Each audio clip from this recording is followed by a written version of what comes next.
welcome to TomPadulaTV and to another interview with one of my favourite parliamentarians, Calvin Thomson. Now, last time he was in government, this time he's in opposition, and maybe a more humble approach to our look, especially because today is grand final day, just before the game is going to start.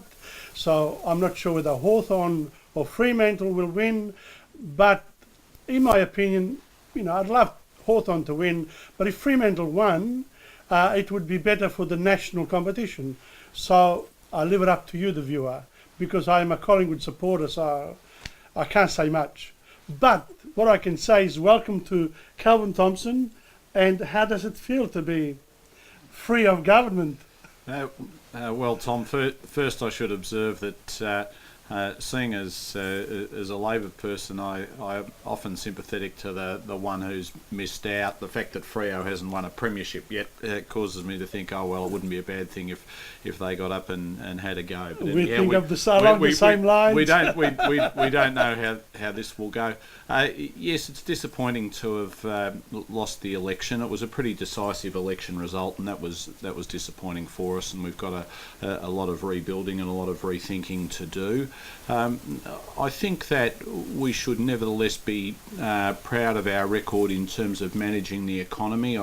I've said to you and others over the years, Australia's in very good shape compared to a lot of countries around the world. Low inflation, low interest rates, low unemployment, low public sector debt, AAA credit rating. So there were many respects in which we were a good government and a visionary government, things that we sought to do in relation to schools, in relation to the National Disability Insurance Scheme, in relation to renewable energy. Lots of good things. Look, there's no doubt, Calvin, that Labor is a party of big ideas. And Labor is a party of, say, looking at the infrastructure of the whole of the population. But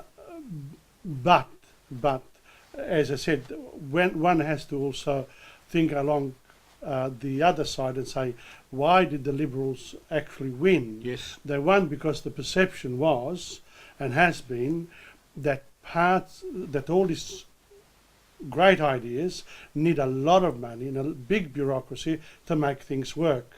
Now, Australia is a very large continent. It has a lot of resources.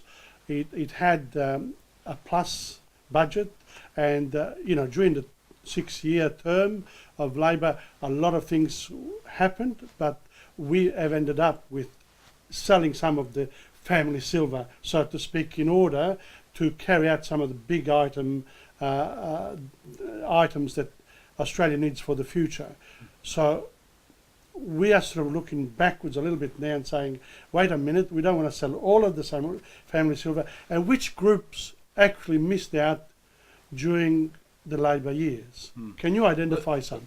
Look, I think on the point about nation building, we need to be nation building rather than selling off the family silver as you describe it. And I think that things like the National Broadband Network have been about that, about nation building and preparing us for the future. But it's true that we lost for a reason, and it seems to me that while our economic management was good, our political management was poor. And there are policy areas where we weren't doing what people wanted, what the voters wanted, and we need to do that. And I think also those leadership issues that we had, we've really allowed leadership, and it's not just the Labor Party, but as a country, allowed leadership to become much more important than it should be. So we have these perennial discussions about who should be leader and whether this one would be more popular than this other one, whereas in fact we need a much more democratic arrangement, and frankly the sort of arrangement that was more in evidence when I was young and first involved in politics, where ordinary Labor Party members, or for that matter Liberal Party members and other people, had a say. Let's go to one of the key elements of the Australian psyche, and that's the idea of the understanding of sport. It seems to me that politics today is a bit like sport. If you have a good team and that team works together, and the team works to win and appear to be doing the right thing by the fans, then that team actually manages to get the prize at the end of the competition. Yes. Now, politics in a democratic society is a bit like that. Mm.